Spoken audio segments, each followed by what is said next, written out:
Good day, everybody, and welcome to this Transcending Together hot take. Good afternoon, everybody. Well, it's afternoon where I am at any rate. Welcome to the very first of Transcending Together's hot takes. So, unfortunately, this week, both Lee and Rachel are unable to join me. So I thought what I would do is introduce a new series, which is Hot Takes, which is just very short videos focusing on stuff that I'm thinking about and maybe some stuff that's topical. So not long form, just nice, short, sharp things just to keep the channel ticking over. So I was working on the house this weekend and I was clearing out one of my rooms, and I know it's a bit of a meme and it's a bit of a joke that when you get to a certain age, you know you got there because you've got a shoebox or a box somewhere that's full of cables. And I was going through this box and I was finding stuff in there, and I was thinking to myself, why on earth did I keep that? I think I even had a cable, an old 32 pin iPhone cable.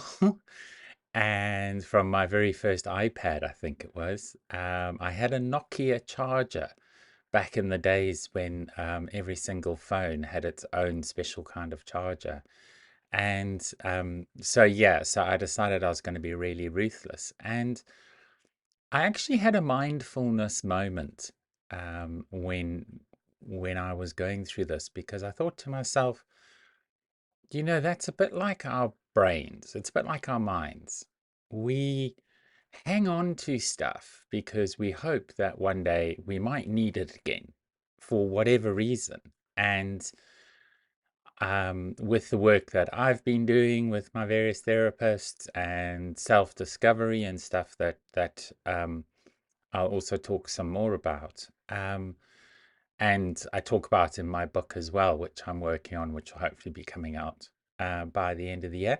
But yeah, so I was thinking about it. I thought, we do that with, yes, we hang on to memories. And I think that's positive memories and good memories. And I think that's a good thing. And our brains are really good at shutting down and pushing into the dark recesses of our brains stuff that maybe we're not so happy about and bad experiences. But the thing is, they're still there.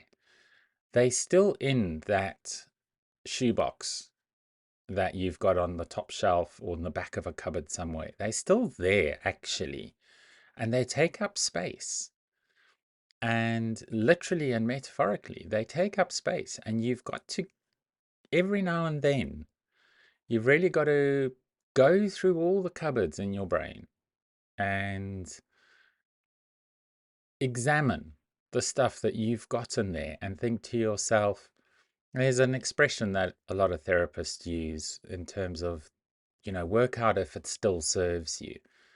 But it's like that Nokia cable, that's never ever going to serve me ever again. And I don't need to keep it, and I need to throw it out.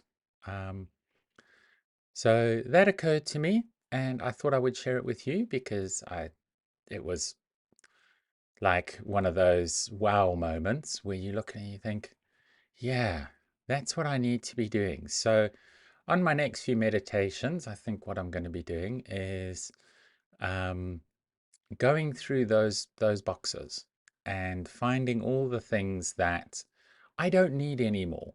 Um, it's a little bit like when they talk about helping people through PTSD. And yes, if you're in the middle of a war zone and you hear gunfire or an explosion, then panic is a useful response, and alertness and responding to it is a good thing. And what a lot of people suffering with PTSD struggle from is now they're back in a normal environment and they hear something that sounds like a gunshot or fireworks go off. So that flight or fight response is not appropriate. And part of dealing with PTSD is learning how to re-educate those responses to respond in a way that does serve you. Like if you hear a firework going off, thinking to yourself, oh, that's amazing. Look at that beautiful firework. So it does take time and it's not a simple process, and I'm not belittling it at all. But we need to do that. We need to spend time with ourselves, go deep, go into those boxes, open them up, pour through them, work out if that thing still serves you or not, um, and and be ruthless and chuck out the stuff that doesn't serve you anymore. So that's my little lesson for the day. I hope you enjoyed this hot take, and yeah, let's see if I feel moved to share something else. Have a good day, everybody, and in love and light, I've been Julianne.